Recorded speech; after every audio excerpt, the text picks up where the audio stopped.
Ya, shalom. Shalom. Ya, bicara tentang akhir zaman, mungkin banyak dari saudara yang pernah ikut seminar atau pernah datang atau pernah dengar tentang akhir zaman.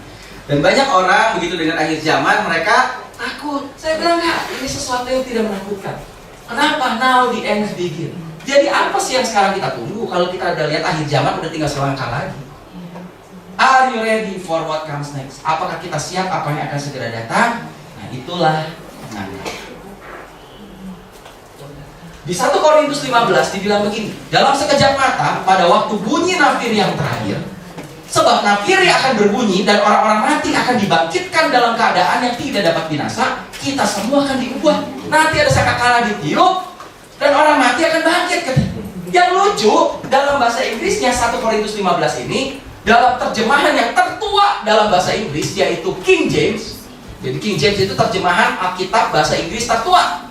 Di dalam bahasa Inggris cuma King James ditulis begini, in a moment, in the twinkling of an eye, dalam sekedip sekejap mata, at the last trump.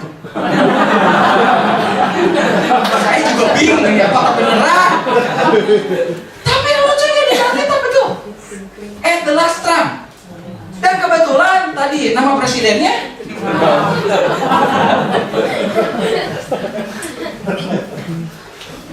oh, Tuhan kan bisa aja kasih sign.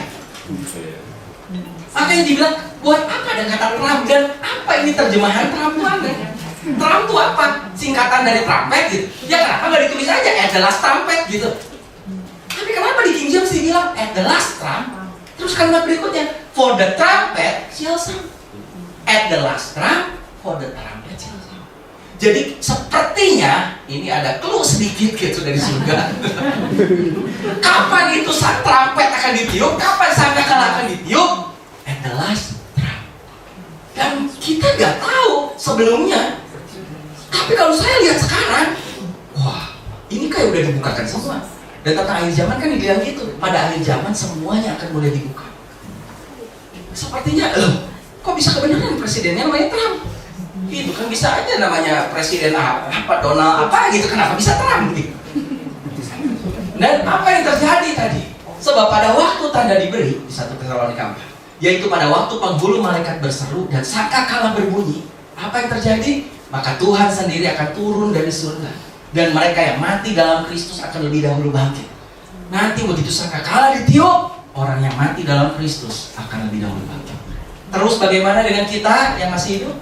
Sesudah itu kita yang masih tinggal, yang masih hidup, akan diangkat bersama-sama dengan mereka yang bangkit tadi, orang mati bangkit, dalam awan menyongsong Tuhan di angkasa.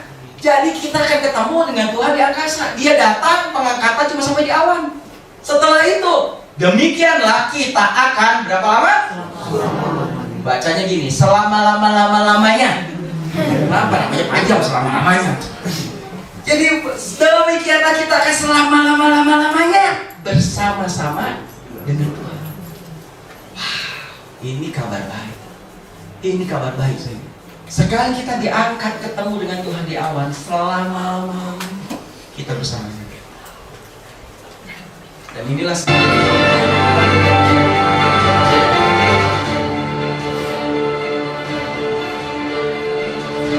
Tuhan akan datang, tapi sampai di awan-awan. Ketika sangkakala ditiup, dan kita akan diubah dalam sekejap mata dalam tubuh kemuliaan yang seterbang.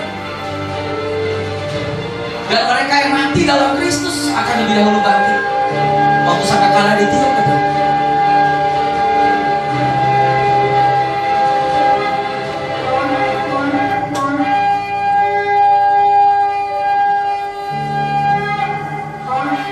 Ketemu dengan Tuhan di awan-awan.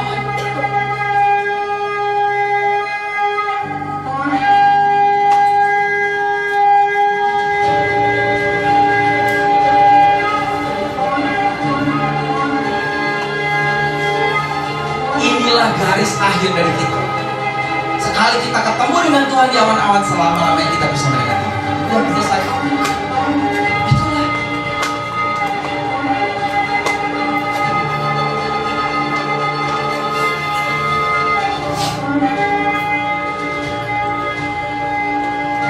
Dan langit seperti terbuka.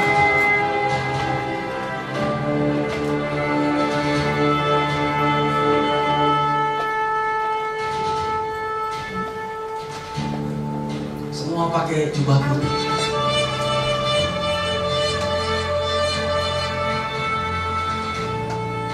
Inilah waktu yang kita tunggu.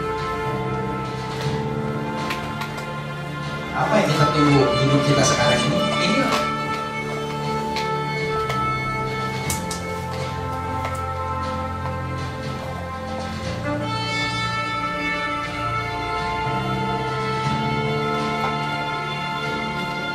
Kita akan bertemu dengan kekasih kita Yesus. Dan Wahyu sudah berkata ini, aku melihat sesungguhnya suatu kumpulan besar orang banyak yang tidak dapat terhitung banyaknya. Berapa banyak? Saya kasih garis bawah situ. Tidak dapat terhitung banyaknya. Berarti banyak nggak? Karena Tuhan bilang gini, rambut di kepalamu pun aku bisa hitung. Kita bisa ngitung rambut kita? Meskipun saya cuma sedikit, nggak bisa hitung juga. Tapi Tuhan bilang rambut di kepalamu pun aku bisa hitung. Tapi Alkitab dipakai di sini kalimat tidak dapat terhitung banyaknya. Dari segala bangsa, suku dan kaum dan bahasa. Berarti seluruh dunia nih. Bahasa beda, sukunya beda, bangsanya beda apa? Tiba-tiba berdiri di hadapan tahta dan di hadapan anak domba. Pakai jubah putih dan memegang daun-daun palem di tangan mereka. Kenapa pakai jubah putih? Dan mereka telah mencuci jubah mereka dan membuatnya putih di dalam darah anak domba. Note itu. Apa yang bikin putih? Darah anak domba. Sebab anak domba yang di tengah-tengah tahta itu akan mengembalakan mereka dan akan menuntun ke mata air kehidupan. Tuhan adalah gembalaku yang menuntun aku ke air yang tenang. Jadi kenapa putih? Nah itulah sebabnya. Oleh darah anak domba. Terus dari berbagai suku, ini ada orang Arab, orang bule nih, ini orang apa itu semua. Mereka pegang daun palem, pakai baju putih semua. Ini ada palukas di sini kelihatan. Ada pacaran di depan. Pacaran di depan dan kita semua juga ada di sini. Amin. Tiba-tiba dalam sekejap mata, semua segala bangsa, suku, kaum dan bahasa berdiri di hadapan Tuhan. Apa itu? Itulah kenapa. Tiba-tiba semua bisa ada gitu. Kenapa ada Avenger di sini? Lanjut aja atau mau break? Lanjut dulu kan? Lanjut. Saya break karena ya udah malam. Dan dunia juga tahu hal itu akan terjadi.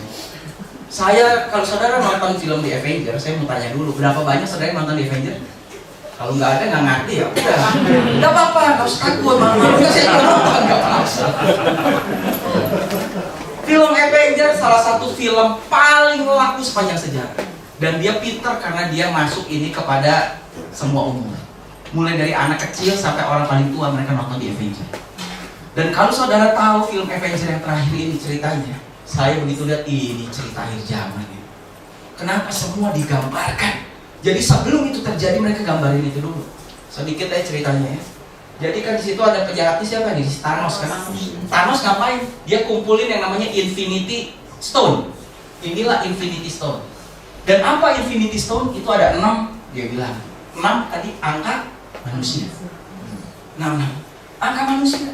Dan dia kumpulin itu Infinity Stone ini adalah space, tentang ruang dan waktu, soul, jiwa, power, kuasa, time, waktu, tuh, reality sama mind.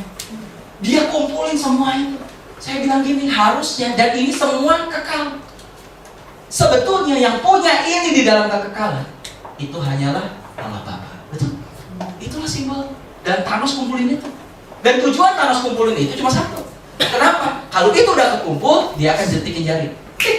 Dan ketika jentikin jari, apa yang terjadi? Sebagian orang akan hilang. Kenapa? Karena dia bilang gini, dunia ini udah tambah penuh. Lama-lama orang udah gak nyaman hidup di dunia. Lama-lama ini dunia akan berantakan dan hancur dan semua. Makanya film dibuka aja dengan ini, Thanos lagi nyerang dan kemudian dia bilang apa? This is the day of salvation. Ini waktu keselamatan. Coba kalau saudara nonton ini. Jadi dia menganggap bahwa yang dia lakukan itu adalah sangat baik untuk menyelamatkan. Dan dia kumpulin Infinity Stone itu. Kekuatan yang cuma punya Allah Bapa sebetulnya. Dan ketika dia jentikin, kenapa? Supaya sebagian orang nanti akan hilang, jadi yang tinggal itu mereka hidup dalam kenyamanan. Dan di akhir dari filmnya, ini kira-kira tiba-tiba apa? ini penggambaran rapture. Saya bilang, waduh, gila ini. Dia kasih gambaran. Tiba-tiba pada hilang. Spider-Man ini hilang, ini hilang, itu hilang. Kenapa? Karena Thanos sudah nyentuhin jari. Dia udah kumpulin semua Infinity Stone. Tujuannya apa? Tujuannya ketika pengangkatan betul-betul terjadi, orang akan ingat film ini. Dan mereka akan mulai berpikir begini, oh, yang hilang itu berarti kalau kita nggak hilang, kita beruntung. Karena waktu ditanya di Thanos itu, siapa yang hilang katanya? By random. Gak ada yang tahu katanya. Itu random aja. Tapi kalau kamu nggak hilang, kamu beruntung bahwa kamu nggak hilang. Dan ketika nanti pengangkatan terjadi, orang akan mulai bilang begini, untung orang leungitnya, kunaon Pak Lukas leungit eta. Lumayan ya imah jam orang ya. Eta mobil ditinggalkan. Untung teu leungitnya. Saudara lihat gak semua lagi dibalik sama ini. Mereka jadi pikirannya lebih putar. Kalau saudara nonton Ant-Man, ini lagi masih main ya. Kenapa ini jadi semua pada nonton Ant-Man? Di akhirnya gak beda jauh dengan gini. Tunggu sampai semua udah tulisan selesai, masih ada lagi sedikit, itu juga mereka sama hilang. Kenapa? Karena semua ini dibikin oleh Marvel Comics. Sebentar lagi akan keluar lagi film Captain Marvel. Mungkin ujungnya akan begitu juga. Sampai apa? Nanti satu kali dia akan bikin lagi filmnya untuk jawaban atas semua yang maksudin hilang itu. Karena tadi kan di film terakhirnya kan, orang cuma bingung, kenapa hilang? Tahu. Tapi di Ant-Man juga begitu, kenapa hilang? Saya bilang gila ya. Jadi memang udah akhir zaman dan iblis benar. Dia persiapin semua mindset orang-orang. Begitu hilang, justru mereka merasa bahwa kita nggak hilang untung. Yang hilang itu kesian deh hilang. Karena kan kebalik. Itu. Ada kebalik. Nah, hilang-hilang itu, itulah yang disebut dengan rapture. Rapture itu dari bahasa Yunani harpazo dan kemudian diterjemahin ke bahasa Latin rapere, akhirnya jadi rapture bahasa Inggrisnya. Itu artinya taken by force atau seized caught up by force. Itu dibawa dengan paksa. Suka atau nggak suka, itulah pengangkatan. Jadi itu tiba-tiba diangkat, kayak yang tadi. Spider-Man suka nggak suka tiba-tiba hilang. Oh, kenapa hilang tadi? Itu mereka menggambarin itu. Nah, dan siapa yang diangkat? Sekarang ini bagian yang terakhir. Siapa yang diangkat? Kenapa kita diangkat? Karena Yesus adalah mempelai. Dan dia janji bahwa dia bilang begini sebelum dia naik ke surga. Aku akan pergi ke surga. Aku akan menyediakan tempat bagi kamu. Dan aku akan datang lagi menjemput kamu dan bawa ke tempatku berada. Supaya di tempat di mana aku berada, kamu pun berada. Jadi kisah pengangkatan sebetulnya adalah kisah cinta. Sebetulnya itu kisah cinta. Dari mempelai kita Yesus dan kita gerejanya itu adalah mempelai wanitanya yang lagi tunggu dijemput. Nah, tapi kenapa sekarang justru orang jadi takut? Gara-gara ada perumpamaan tentang 10 anak darah. Dan perumpamaan dari 10 anak darah ini yang diterjemahkan tidak tepat. Sekali lagi, namanya perumpamaan. Perumpamaan itu berarti kan umpama. Kalau umpama itu kan berarti bukan betul-betul. Ini umpama, berarti mesti diterjemahin. Umpamanya ini. Nah, apa itu umpama? Nah, ceritanya 10 anak darah itu singkatnya adalah begini aja. Ada 10 anak darah, 10 gadis gitu. Kemudian mereka nunggu mempelai itu datang. Dan mereka sama-sama bawa pelita. Kemudian mereka sama-sama juga ketiduran. Dan setelah ketiduran, dibilang mempelai datang. Dan yang 5 yang disebut bijaksana, mereka bawa cadangan minyak. Yang bodoh nggak bawa. Akhirnya yang bodoh minta kepada yang bijaksana, minta dong. Yang bijaksana bilang gini, kalau saya kasih ke kamu ini cuma sedikit, nanti buat saya nggak cukup, buat kamu juga nggak cukup. Udah kamu beli aja ke warung katanya. Dan yang 5 bodoh ini, akhirnya mereka beli ke warung. Dan ketika mereka beli ke warung, akhirnya mempelai datang. Dan waktu mempelai datang, akhirnya ketinggalanlah mereka yang bodoh itu. Nah, cerita perumpamaannya adalah begitu. Pertanyaan saya adalah begini sekarang. Apakah 10 anak darah ini adalah mempelai Kristus? Perumpamaan kan? Apakah 10 anak darah ini adalah mempelai Kristus? gereja, saya sendiri bilang yang lain, saya juga berpikir begitu dan saya menerjemahkan begitu. Tapi setelah Tuhan bukakan, sepertinya sangat tidak logis. Yang tidak logis adalah di mana? Sekarang gini, kalau 10 anak darah ini adalah mempelai, dan mereka menunggu mempelai pria untuk datang, kemudian ketika mempelai pria datang, berarti mempelai pria akan menikah dengan 10 orang. Amin? Itu namanya poligami. Lu pikir aja tuh. Kalau 10 anak darah ini adalah 10 mempelai, mempelai pria datang terus menikah sama siapa? 10 orang. Itu mah poligami namanya. Berarti 10 anak darah ini apakah mereka mempelai? Oh bukan. Dengar lagi sekarang begini. Cerita tentang perumpamaan ini hanya ada di Injil Matius. Kalau saudara sekolah kitab, saudara akan tahu kenapa Injil kok ada 4 ya? Matius, Markus, Lukas, Yohanes. Buat apa? Kan sama aja ceritanya tentang Yesus kan? Matius, Markus, Lukas, Yohanes. Ternyata Matius, Markus, Lukas, Yohanes ditulis dan ditujukan kepada orang yang berbeda.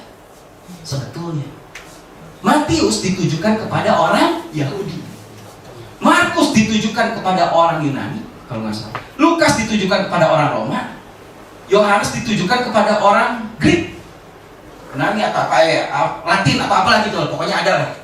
Jadi masing-masing ini ditujukan kepada orang yang berbeda. Matius sendiri ditujukan kepada orang Yahudi. Jadi banyak perumpamaan-perumpamaan yang hanya ada di situ dan tidak ada di Injil yang lain. Kenapa? Karena ini ditujukan kepada orang Yahudi. Karena waktu Yesus cerita perumpamaan tentang begini, pertanyaan saya, yang dengar ada nggak orang Jawa, orang Sunda? Gak ada, semua orang Yahudi. Yang dengar Yesus semua panggil Rabi, guru. Yang panggil guru siapa? Orang Yahudi semua. Waktu Yesus khotbah. Jadi waktu dia khotbah, ini semua audiens orang Yahudi. Dan itu hanya ada dicatat di Injil Matius. Dan siapa sih yang dibilang sebagai anak darah? Buat mereka tuh dengan gampang mereka langsung menangkap. Mereka langsung bilang gini, mana kan ngomongkeun urang ya tuh. Kita kan ngomongkeun urang. Kenapa? Orang Yahudi mereka tahu persis tentang perjanjian lama. Dan di perjanjian lama Alkitab menjelaskan Alkitab. Di perjanjian lama siapa yang dibilang anak darah? Aku akan membangun kau kembali sehingga kau dibangun, hai anak darah Israel. Kembalilah hai anak darah Israel. Telah rebah tidak bangkit-bangkit lagi anak darah Israel. Berarti anak darah di situ adalah Israel. Itu. Nah, selama ini kita terjemahkan itu adalah gereja, bukan Israel. Padahal itu cuma ada di Injil Matius. Dan dari situlah akhirnya pengajaran eskatologi bingung jadinya semua. Dari situlah berita akhir zaman jadi berita yang menakutkan. Karena apa? Ada yang bodoh, ada yang di situ, dan dari situ nanti berkembang lagi. Kenapa? Dari penerjemahan parable aja itu udah salah gitu. Akhirnya jadi salahnya jadi tambah panjang. Nanti terjemahkan minyak lambang Roh Kudus, ini lambang ini lambang ini. Dari awalnya aja udah nggak benar. Menurut saya dari penerjemahan awalnya. Kalau 10 orang ini mempelai, masa Yesus married sama 10 orang? Tapi waktu mereka bilang ada 10 anak darah, oh mereka orang Yahudi yang begitu dengar Yesus langsung, ngomongkan orang, dengerin. Ya, bukan ngomongin tentang kita, ngomongin tentang gereja. 10 anak darah itu. Pertanyaannya sekarang, justru mempelai ada di mana? Mempelai ada di dalam dong. Sekarang lucu lagi nih, waktu saudara mau menikah, yang wanita terutama nungguin yang laki-laki mau jemput, nunggunya di dalam rumah apa di luar rumah? Nunggu di luar rumah sampai kesarean. Itu cerita udah nggak nyambung semua. Nunggu di luar rumah sampai ketiduran, terus lucunya apa? Nggak bisa masuk, ketinggalan. Sekarang waktu saudara dijemput, yang wanita ini waktu mau menikah dijemput, bisa nggak saudara ketinggalan? Saya jemput istri saya, begitu balik lagi nggak jadi. Kenapa? Ketinggalan. Pikir aja loh, saya datang untuk menjemput terus ketinggalan. Dan Dan dari sini jadi menakutkan semua. Itu karena ada yang ketinggalan. Padahal mempelai ada di mana? Mempelai ada di dalam. Dan lihat sekarang, saya mau jelaskan lebih banyak. Karena Tesalonika 4 bicara pengangkatan. Ini Tesalonika 5 ayat berikutnya. Karena kamu sendiri tahu benar-benar bahwa hari Tuhan datang seperti pencuri pada malam hari. Tetapi kamu saudara-saudara, kamu tidak hidup di dalam kegelapan sehingga hari itu tiba-tiba mendatangi kamu seperti pencuri. Saya ulang lagi. Yang di atas, Paulus lagi bicara generalnya. Kedatangan Tuhan adalah seperti pencuri.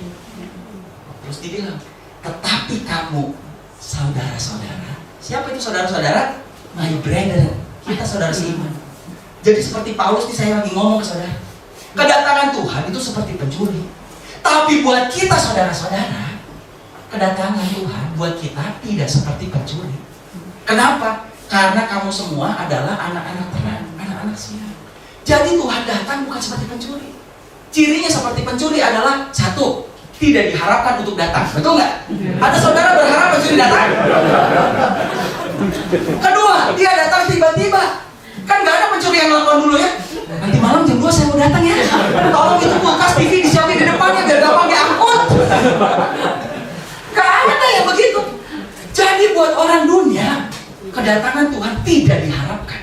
Dan ada satu kerugian kalau Tuhan bisa datang. Kalau pencuri datang rugi kan? Tapi buat kita anak-anak terang, kedatangan buat Tuhan buat kita nggak kayak pencuri. Karena dia datang seperti mempelai yang datang jemput kita.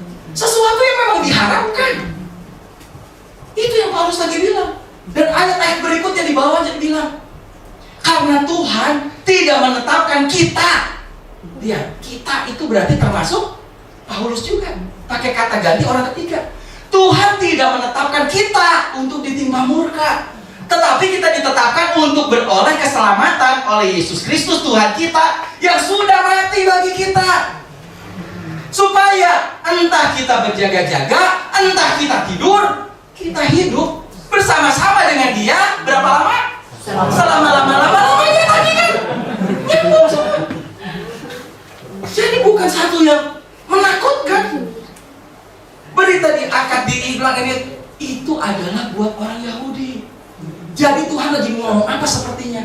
Dia bilang begini, nanti di akhir zaman aku akan datang jemput gerejaku. Sebagian dari kamu sampai hari ini tidak percaya bahwa Yesus adalah Mesias. Kamu akan ditinggal. Tapi sebagian lagi yang percaya, itulah Messianic Jews. Orang Yahudi yang percaya Yesus Mesias akan ikut di dalam pengangkatan. Karena 10 anak darah adalah melambangkan Israel. Itulah ceritanya. Gak ada urusan sama gereja. Gereja yang ada adalah satu kepastian jadi janji Tuhan. Dijemput. Itulah. Makanya the church is the bride of Christ. Gereja ini adalah mempelainya. Dan lihat tadi yang Wahyu bilang, bahkan luar biasa, kuat sekali. Dibilang begini, the bride has made herself ready. Dari Wahyu 19. Mempelainya sudah siap sedia. Kenapa bisa siap sedia? Ayatnya bilang begini, Wahyu 19 ayat 7. Sebab pesta perkawinan anak domba telah tiba. Dan mempelai wanitanya telah mempersiapkan dirinya. Sudah. Kepadanya, kenapa udah siap? Telah dianugerahkan kain linen yang halus. Dia udah pakai kain linen. Dari mana? Dianugerahkan. Telah. Untuk dikenakannya. Bersih dan bercahaya.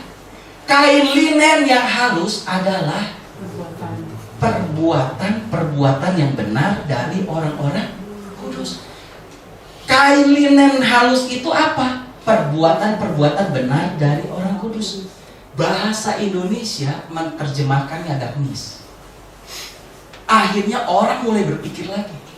Tadi dibilang kita mempersiapkan diri. Dengan cara apa? Harus berbuat kudus. Padahal ayat di atasnya dibilang mempelainya sudah mempersiapkan diri karena telah dianugerahkan. Kalau dianugerahkan berarti diusahakan, apa diterima aja? Diterima aja. Telah dianugerahkan. Kain linen. Kain linen itu apa kain linen? Itu perbuatan orang kudus. Nah diajarkannya banyak jadi begini. Berarti kain linen itu kita harus berusaha berbuat kudus. Padahal dengan jelas Alkitab bilang segala kesalehan kita di hadapan Tuhan adalah seperti kain kotor. Bahkan maaf, itu seperti bahasa aslinya itu dibilang seperti kain pembalut. Berarti apa? Tempel yang baru, setelah itu kotor lagi, diganti lagi, ditambah lagi, diganti lagi. Semua kesalahan kita cuma bisa nambah kayak pembalut. Kotor lagi, tambah lagi, gagal, tambah lagi. Semua kesalahan kita seperti kain kotor. Sedangkan untuk menikah harus pakai kain linen. Dan ternyata kain linen itu tadi dibilang putih karena apa? Darah anak domba. Makanya sudah dianugerahkan kepada kita. Jadi kita sudah katanya mempersiapkan diri, mempelainya. Makanya dibilang di Wahyu 19 sebetulnya terjemahannya begini. And to her was granted, ya, dikasihi, that she should be arrayed in fine linen, clean and white. For the fine linen is the righteousness of sin. Itu adalah kebenaran dari orang kudus. Kebenaran dari mana? Kebenaran orang kudus dari siapa? Dianugerahkan dari Tuhan. Gara-gara apa? Gara-gara darah anak domba. Kita dibenarkan oleh Tuhan.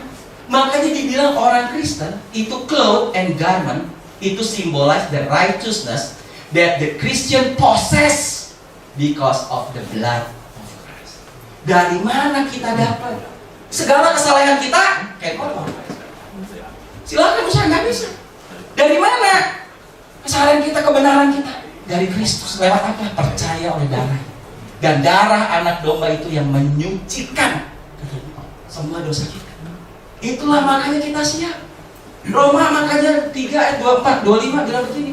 Kristus Yesus telah ditentukan Tuhan menjadi jalan pendamaian karena iman dalam darahnya, supaya nyata bahwa ia benar dan juga membenarkan orang yang percaya kepada Yesus. Inilah yang dia kasih buat kita. Dia benar dan dia membenarkan ketika kita percaya lewat darahnya, bukan diusahakan. Makanya dari buku ini bagus sekali dari Judas Smith. Our righteousness doesn't depend on our present performance. Kebenaran kita itu tidak ditentukan dari performa kita sekarang, but on Jesus finished performance. Tapi pada apa yang dia sudah lakukan di kayu salib. Makanya righteousness is not something that we achieve and offer to God. Kebenaran itu bukan sesuatu yang kita usahakan dan kemudian kita kasih ke Tuhan. Itu kayak pembalut kata Tuhan. Nanti bersih, ganti lagi kalau kotor gitu. Tapi katanya, it is what he has achieved. Tapi apa yang dia sudah raih, and now freely offer to us as a gift. Dan sekarang dia udah raih, dia kasih kepada kita gratis. Cuma karena iman katanya, cuma karena percaya. This is the message of the gospel. Inilah kabar baik baru. Inilah kabar baik. Jadi berita akhir zaman, berita kabar baik. Satu kepastian. Makanya the church is the bride of Christ. Gereja itu adalah mempelai Kristus, making herself ready by putting on the righteous deed provided by her bridegroom. Kita pakai semua kebenaran kita yang sudah disediakan, kebenaran yang sudah disediakan oleh mempelai kita. Tadi dibilang kain linen Tuhan yang kasih. Itulah kebenaran melalui darahnya. Makanya karena apa? Karena Kristus begitu mengasihi gerejanya. Bahkan dia sudah menyerahkan darahnya bagi kita. Amin. Makanya Tuhan bilang, well done daughter. Kamu, ayo tinggal datang. Kamu percaya Yesus, kamu tinggal datang. Karena begitu besar kasih Allah akan dunia ini, sehingga yang memberikan Yesus anaknya. Barang siapa percaya tidak binasa, melainkan beroleh hidup yang kekal. Titik saja. Dan kalau dibahas lagi, ada satu sesi sebetulnya yang di skip lah, lewat. Tapi nanti nggak usah diminta lagi. Kalau waktu saya pelajari tentang ini, the ancient Jewish wedding itu ternyata a revelation on the rapture. Ini kan seperti cerita mempelai Yesus untuk jemput mempelainya.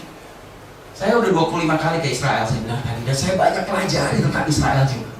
Dan itu tata cara mereka pernikahannya, ternyata itu Yesus menggenapi semua. Dan itu bisa dilihat mulai dari step by stepnya. Ternyata sama semua. Gak ada yang namanya ketakutan. Itu semua kabar baik dan luar biasa. Tuh, kalau dibahas itu. Kenapa? Karena itu sepertinya sebuah bridal covenant, perjanjian. Pernikahan, bridal covenant. Kristus sebagai mempelai, dia begitu mengasihi gereja. Nggak akan ketinggalan. Tuh. 1 Korintus jelas bilang, tetapi kamu telah memberi dirimu disucikan. Kamu telah dikuduskan. Kamu telah dibenarkan dalam nama Tuhan Yesus Kristus. Semua pakai kata telah. Ini bahasa Indonesia. Bahasa Inggrisnya lebih lagi. Telah. Dan bahwa kamu bukan milik kamu sendiri, sebab kamu telah dibeli dan harganya telah lunas dibayar. Kalau ngerti tentang tadi pernikahan bridal covenant, di sana mempelai itu dibeli dan harganya lunas dibayar. Dan Yesus bayarnya pakai apa? Darahnya. Itulah covenant, perjanjian darah. Gak ada yang bisa broken the covenant. Tuh. Udah dibeli, cuman belum dia bawa, itu aja. Udah ditebus, udah lunas dibayar. Sama kayak kita beli barang.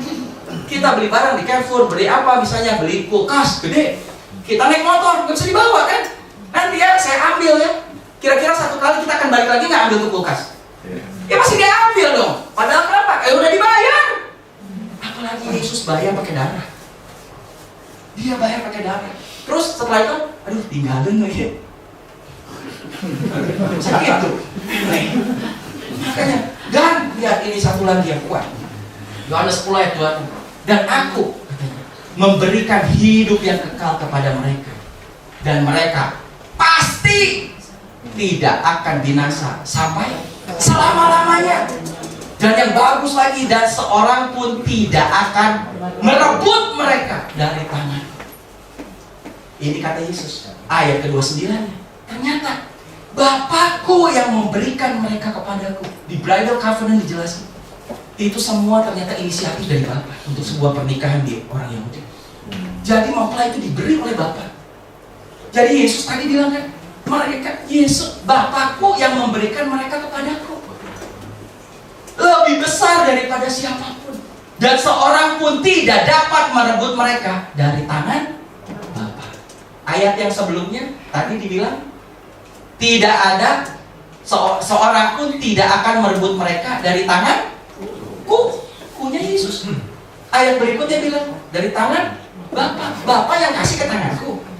Tapi gak ada yang bisa merebut mereka dari tangan Bapak juga. Aku dan Bapak adalah satu. Saya dapat penggambaran berarti kayak begini kita. Kenapa kita bisa ada di tangan Yesus? Bapak yang kasih kepada kita. Tapi ternyata Bapak gak lepasin juga.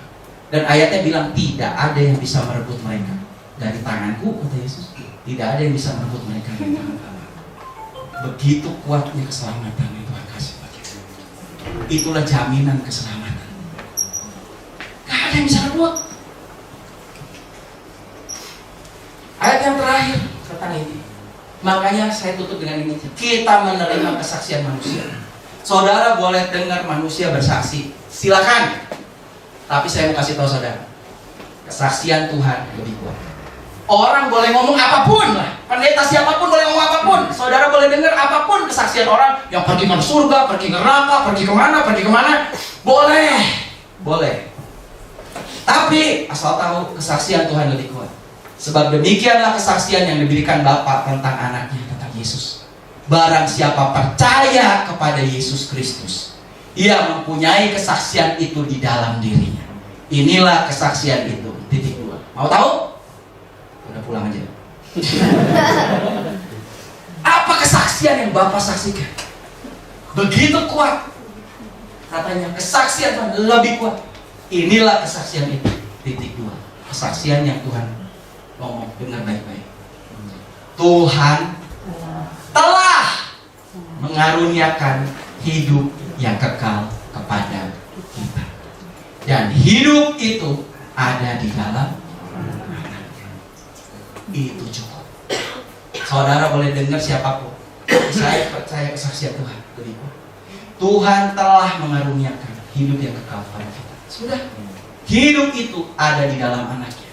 Dan ayat berikutnya, ayat ke-12 dibilang, barang siapa memiliki anak, ia memiliki hidup. Barang siapa tidak memiliki anak, ia tidak memiliki hidup. Simpel aja. Semuanya itu kutuliskan kepada kamu. Kenapa? Kenapa semuanya ditulis? Supaya kamu yang percaya kepada nama Yesus tahu. Jadi kalau saudara belum tahu, hari ini saya mau kasih tahu. Jangan bilang lagi nggak tahu. Bapak udah bersaksi. Supaya yang percaya Yesus tahu. Tahu apa? Bahwa kamu memiliki hidup yang kekal. Karena hidup kekal telah diberikan. Jadi siapa yang percaya Yesus tidak binasa, melainkan beroleh hidup kekal. Kita sudah peroleh itu hidup kekal. Itu aja. Dan inilah keberanian percaya kita kepadanya. Kalau keselamatan aja gak pasti, kenapa kita bisa berani ikut Yesus? Kenapa kita berani ikut Yesus? Karena siapa yang percaya tidak binasa, melainkan beroleh hidup kekal. Selesai. Nanti dia akan datang lagi untuk jemput kita. Dia sedang sediakan. Kita mempelai. Begitu kuat. Siapa punya Yesus, punya hidup kekal. Siapa tidak punya Yesus, tidak punya hidup kekal katanya. Christ in me, the hope of glory. Kristus dalam kita, pengharapan kita lihat kemuliaan. Dialah hidup kekal ini. Yesus adalah hidup kekal. Sekarang kalau punya Yesus, kemudian gak dapat hidup kekal lagi, aneh. Jadi kalau dia gak dapat hidup kekal, pertanyaannya mungkin belum punya Yesus, itu aja simpel. Jadi pertanyaan saya begini sekarang, sebelum tutup. Apakah semua orang di gereja pasti diangkat? Tidak. Apakah semua orang yang percaya Yesus pasti diangkat? Ya. Saudara nangkep? Saya ulang lagi pertanyaannya. Apakah semua orang Kristen pasti diangkat? Tidak. Belum tentu. Apakah semua orang yang percaya Yesus adalah Tuhan pasti diangkat? Ya. Itu jawabannya. Pasti. Gak ada lagi yang namanya takut. Kenapa? Dunia, surga itu bukan dunia rumah kita. Itulah yang Tuhan janji. Dia pergi ke surga menyediakan tempat katanya. Dan kita bukan warga negara dunia ini. Aku telah memberikan firman kepada mereka dan dunia membenci mereka. Karena mereka bukan dari dunia. Sama seperti aku bukan dari dunia. Tuhan bilang tadi, aku udah beli kamu. Kalau kamu dibeli dari Carrefour, sekarang kamu udah bukan milik Carrefour. Satu kali aku akan datang, aku jemput kamu. Kenapa? Aku udah beli pakai darah. Masa ketinggalan? Dan jelas karena kewargaan kita adalah di dalam surga. Sekarang kamu bukan warga Carrefour lagi. Kenapa? Udah dibeli warga rumah saya. Seperti begitu. Tuhan warga surga, dia udah beli kita. Sekarang kita warga surga. Tapi dari situ kita ngapain sekarang? Dari situ kita juga nantikan kapan Tuhan Yesus Kristus datang lagi sebagai juru selamat. Kapan dia datang jemput? Kita udah bukan lagi bagian dari dunia ini. Kita adalah bagian dari surga.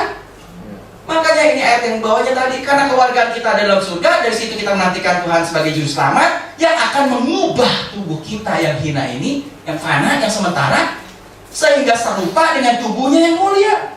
Kalau saya bicara ini, waduh ini pengharapan luar biasa. Saya tanya saudara, pakai tubuh yang fana ini capek gak sih? Tiap hari ada yang harus makan obat. Kenapa? Darah tinggi, kolesterol, asam urat, gula dan macam-macam. Pengharapannya apa? Ketika dalam sekejap mata Tuhan akan mengubah tubuh kita. Kenapa? Surga itu kekal. Bisa nggak kita pakai tubuh ini? Jangankan pakai tubuh ini 100 tahun, men, sepewat kan? Maaf ibu-ibu, saya bilang makanya sebagus apa kosmetik yang ibu pakai, tiap tahun ibu tambah pewat. Maaf, karena memang kita tubuhnya mana? Tapi pengharapan kita begitu. Pengangkatan itu apa? Dalam sekejap mata kamu akan diubah dalam tubuh kemuliaan. Makanya waktu pengangkatan dulu sering joke sama teman. Ulah gemuk-gemuk. Kunaon eta ke malaikat ngangkat tiluan gitu kuat. 3 orang angkat gak kuat. Tapi waktu saya ngerti, loh, kenapa perlu malaikat? Dia waktu Yesus naik ke surga, apakah ada malaikat yang angkatnya? Enggak. Kenapa dia bisa terbang sendiri? Karena dia sudah ada dalam tubuh kemuliaan. Makanya kenapa dalam sekejap mata waktu sangkakala ditiup tadi katanya, kamu akan diubah tubuh kamu itu dalam sekejap mata. Itulah yang kita tunggu. Kita pakai tubuh kemuliaan bisa terbang sendiri. Iron Man kalah. Superman bisa terbang sendiri. Gak perlu malaikat 3 ngangkat. Jadi inilah pengharapan dan diubah dan kita ketemu dengan Kristus di awan-awan dalam pengangkatan. Inilah pengharapan. Gak ada ketakutan urusan akhir zaman lah, ditinggal lah, inilah itulah. Ini eskatologi sesuatu yang paling pengharapan di dunia ini. Betul. Itu kabar baik yang Yesus kasih tahu buat gereja. Ya, itu adalah kabar baik.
Bertemu di awan-awan. Ini kisah luar biasa. Makanya Billy Graham. Billy Graham, dia meninggal tahun ini. Dia umur 100 tahun kurang beberapa bulan aja. Dan salah satu quote yang terkenal dia bilang, "My home is in heaven. I'm just traveling through this world." Rumah saya itu di surga. Di dunia itu kita lagi apa? Traveling. Sekarang kamu traveling, apa tugas kita sih? Satu, kasih tahu tentang ada rumah kita yang bagus. Loh iya dong, saya pergi. Makanya orang bilang kan gini, kalau kamu bisa pergi ke luar negeri, cobalah kamu jadi duta Indonesia yang baik. Makanya kenapa ada kedutaan di sana? Untuk apa? Kasih tahu sesuatu yang baik. Kedua, bagaimana sifat orang traveling? Orang traveling sifatnya cuma satu, misalnya gini ya, saya pergi kemana, minggu saya ke Makassar. Cuma satu yang saya pikir, makan naonnya. Gitu. Kemana ya, mau lihat apa ya, mau apa ya di dunia, mau apa. Jadi dunia ini sebetulnya cuma sementara. Kita itu lagi traveling. Dan kemudian selama traveling, Tuhan bilang apa? Beritakanlah Injil. Apa Injil tadi? Kabar baik. Kabar baiknya apa? Tahu nggak? Ada rumah yang lebih bagus daripada ini. Ada rumah yang lebih bagus daripada dunia. Di mana? Di rumah gua di surga. Mau nggak ikut? Caranya? Nih, begini caranya. Kita lagi traveling, gitulah. Jadi di dunia ini, kau terlalu pusing. Kalau saudara traveling tuh ya, apa pusing nggak? Saya ke Jakarta aja, saya nggak pusing. Terserah itu kali mau ditutupin apa enggak kan? Kenapa? Saya orang Bandung, bukan orang Jakarta. Bodoh amat mau ditutupin jaring juga mau bau-bau. Kenapa? Bukan rumah gua di situ.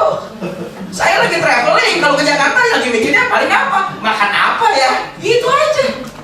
Kita di dunia lagi traveling, nggak usah terlalu pusing dengan dunia. Pengharapan kita satu kali kita akan pulang surga. Betul, itulah rumah kita yang sesungguhnya. Tapi selama traveling ada satu janji yang luar biasa. Satu tuh dengan ini dan ketahui. Kalau nggak tahu, saudara saya kasih tahu.